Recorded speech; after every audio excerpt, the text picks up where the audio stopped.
দেখেন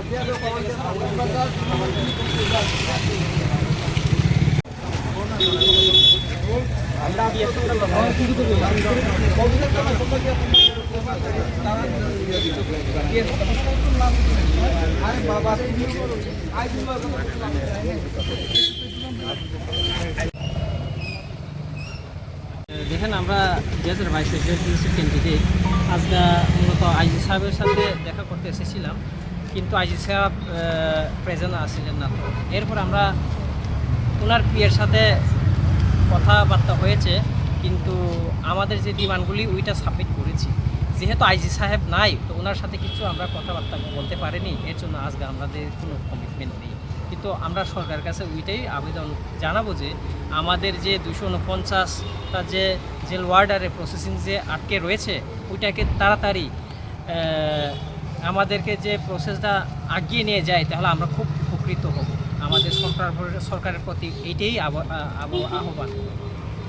মিনিমাম তো হয়ে গেল প্রায় 20-40 বারের উপরে এসেছে, ঠিক আছে। তার কারণে ডেপুটেশন দিতে এসেছি। ডেপুটেশন যে জেল পুলিশের 249 পোস্ট রয়েছে, তারপর দিয়ে 10,000 প্লাস ক্যান্ডিডেট রয়েছে আমাদের যারা ফিজিক্যাল উত্তীর্ণ হয়েছে। এখন তারা বলছে যে আইজি নেই, ওএসডি নেই।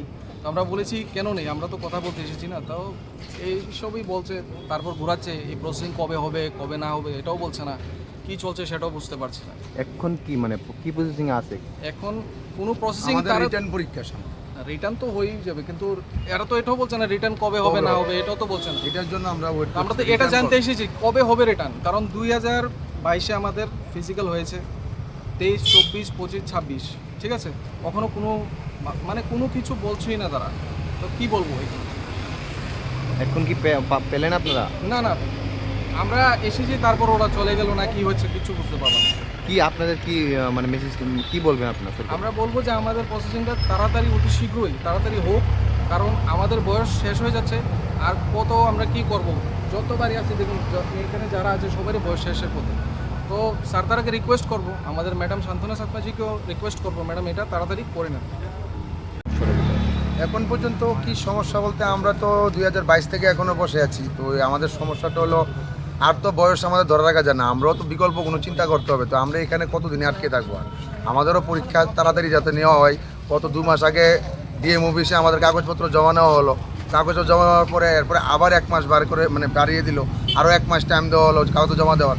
তো জমা দেওয়া তো 5 দিনই শেষ হয়ে গেছে, কিন্তু এরপরের প্রসেসিংটার জন্য আমরা যাতে হয় এটার জন্য আমরা এখানে আসলাম। কত বছর হয়েছে এটা?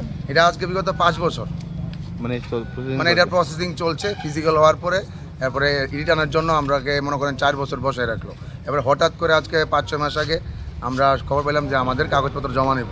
তো কাগজপত্র আজকে থেকে 2-3 মাস আগে জমা দিলাম। জমা দেওয়ার পরে এখন আবার সেই রিটার্ন পরীক্ষার জন্য আমরা বসে রইলাম।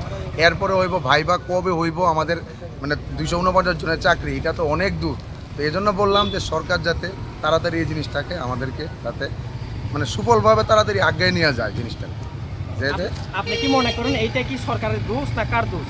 না না, এটা আমি সরকারকে কোনোদিন আজ পর্যন্ত দোষী মনে করি না, কারণ সরকার তো সরকারের কাজ করবে, যাতে ডক্টর মানিক শাহ বা সান্ত্বনা চাকমা যে ডিপার্টমেন্ট নিয়ে সেটা থাকে।